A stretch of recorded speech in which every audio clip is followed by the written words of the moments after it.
Hello, Mr. Smith and classmates. Today, we're going to learn about Atahualpa and the Incan Empire. Incas, original from the Andes, settled in the valley of Cusco.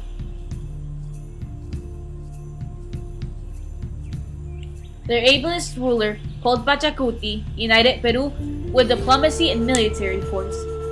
They say he was descended from Inti, the god of the sun.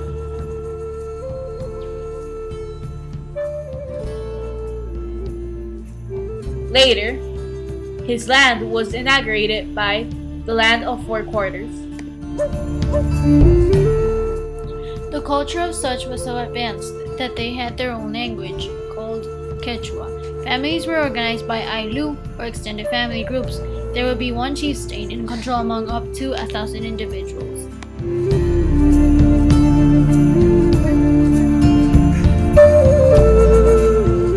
In relation to the government, there was a labor tribute system called mita. It can be related to a type of socialism or state welfare. In order to store numerical information, the government used quipus, or a set of tied knots used to signify different amount of numbers. For example, red strings were used to count warriors, and yellow strings were used to count gold.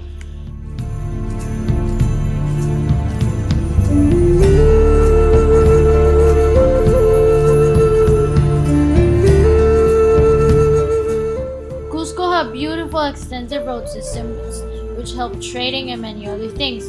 Chasquis, or runners, as they were called, were able to deliver messages to other people through these road systems. Rest houses and food stops were guaranteed in order to maintain runners' body in shape.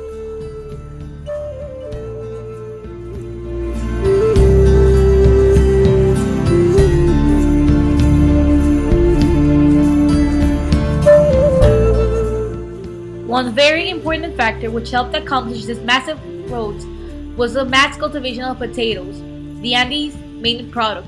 They are friendly to cold weather. One recipe originated from Cusco was chuño, or freeze-dried potatoes.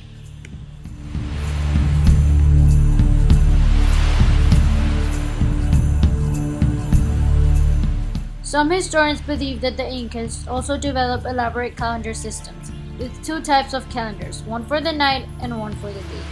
Both of them were used primarily for religious purposes.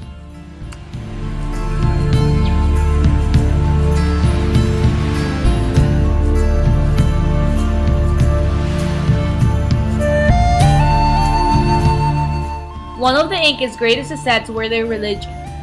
The Inca focused on key nature, such as spirits as the moon, stars, and thunder. In the balance of nature, the Incas saw patterns for the way humans should relate to each other and to the earth. Chief of the Incan god was the creator called Viracocha. Next in importance was the son of the god. Many Incas believed in sacrifices because they thought they would please the gods. Incan priests led the sun worship services, assisted by young women known as mamacuna, or virgins of the sun.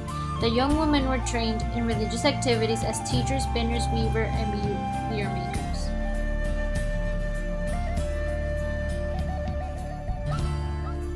Young men, known as yamacuna, also served as full-time workers for the state and in religious activities. Some religious activities were sacrifice of llamas and exchange of goods. The goods were distributed by the priest to the people as gifts from the gods.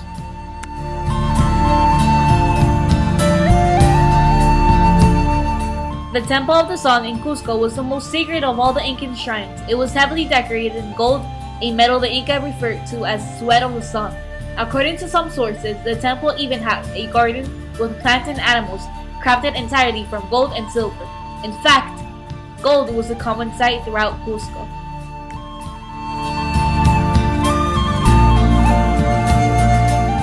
The Incan Empire reached the height of its glory in the early 1500 during the reign of Huayna Capac. Trouble was brewing.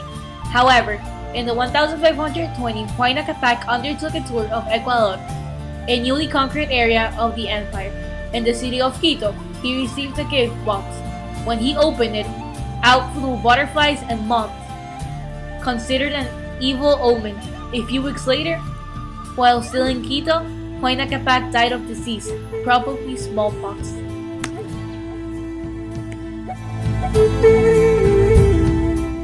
After his death, the empire split between his two sons, Atahualpa and Huáscar. Atahualpa received Ecuador, about 1/5 of the empire. The rest went to Huáscar. At first, this system of dual emperors worked. Soon, however, Atahualpa laid claim to the whole of the empire. A bitter civil war followed. Atahualpa eventually won, but the war tore apart the empire.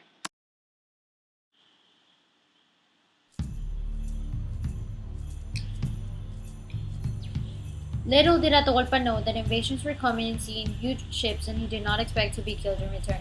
Pizarro subdues the Incas. Pizarro and his army of about 200 meet the Inca ruler Atahualpa near the city of Cajamarca. Atahualpa, who commanded a force of about 30,000, brought several thousand mostly unarmed men for the meeting.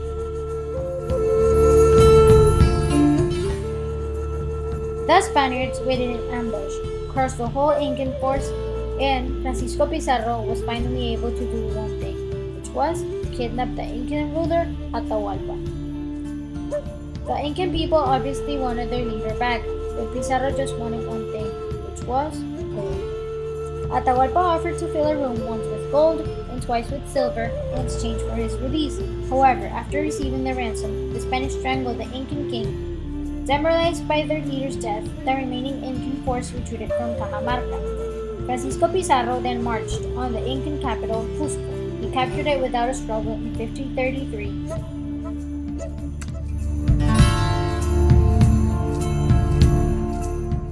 Francisco Pizarro was finally able to take over Cusco, the Incans' mainland, which meant that there was no more Incan Empire.